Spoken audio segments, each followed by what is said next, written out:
Aşkının Lezzet Mutfağı'na hoş geldiniz. Bugün sizlere bronşit, faranjit ve öksürüğü bıçak gibi kesecek olan doğal antibiyotik tarifim var. Şöyle bir adet limonumuz var. Limonumuzun üst kısmından keselim.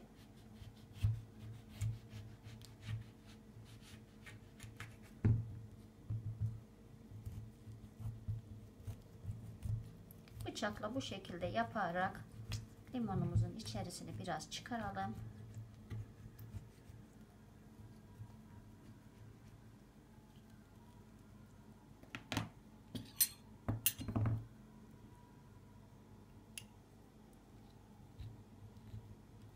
Şöyle içini ezerek yumuşatalım.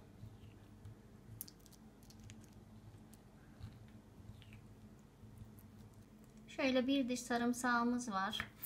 Sarımsağımızı da küçük küçük doğrayalım.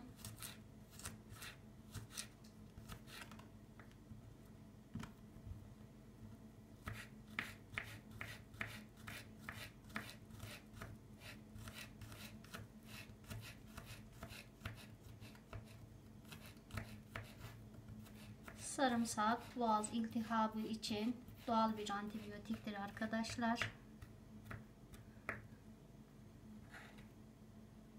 Şöyle doğradığımız sarımsağı da limonumuza ilave edelim.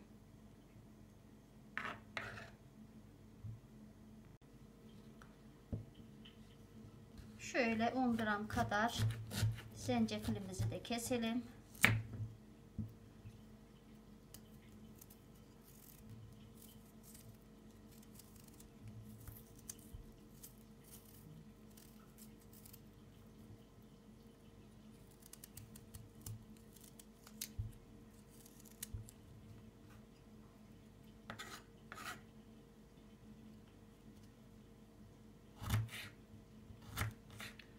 Zencefili de küçük küçük doğrayalım.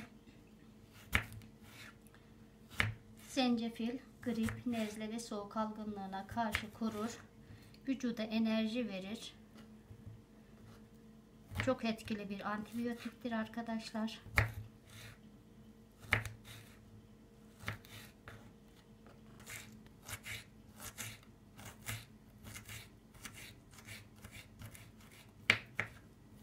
Zencefili de küçük küçük doğradık ve limonumuzun üzerine ilave edelim.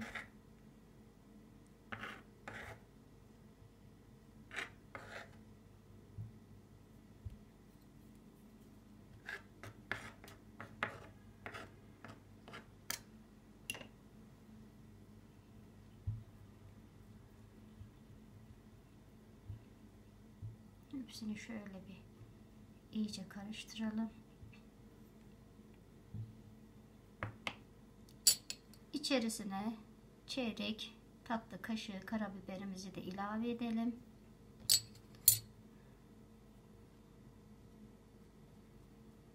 Hepsini güzel bir şekilde karıştıralım.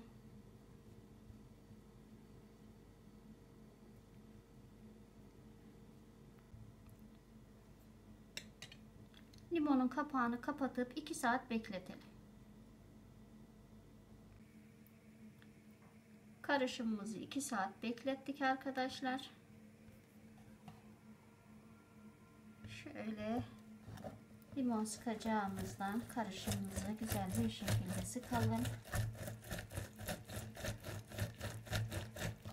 Soğuk algınlığı gibi enfeksiyonların tedavisinde bağışıklık sistemimizi güçlendirir arkadaşlar. Boğaz ağrısı, grip ve öksürük için doğal etkili bir şuruptur.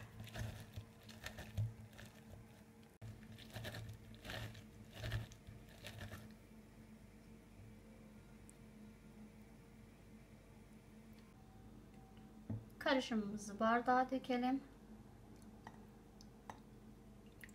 Bu karışımı günde 2 kaşık aç karnına tüketin arkadaşlar. Öksürüğünüz geçene kadar bu doğal antibiyotiği yapmaya devam edin. 1 kaşık da balımızı ilave edelim.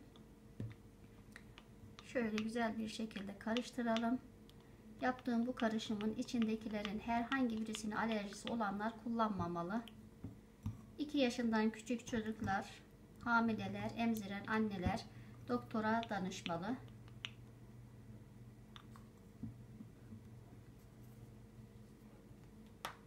sağlıklı günler diliyorum arkadaşlar. Kanalıma abone olmayı, videolarımı izleyip beğeni yapmayı unutmayın. Bir sonraki videoda görüşmek üzere. Hoşça kalın, sağlıkla kalın.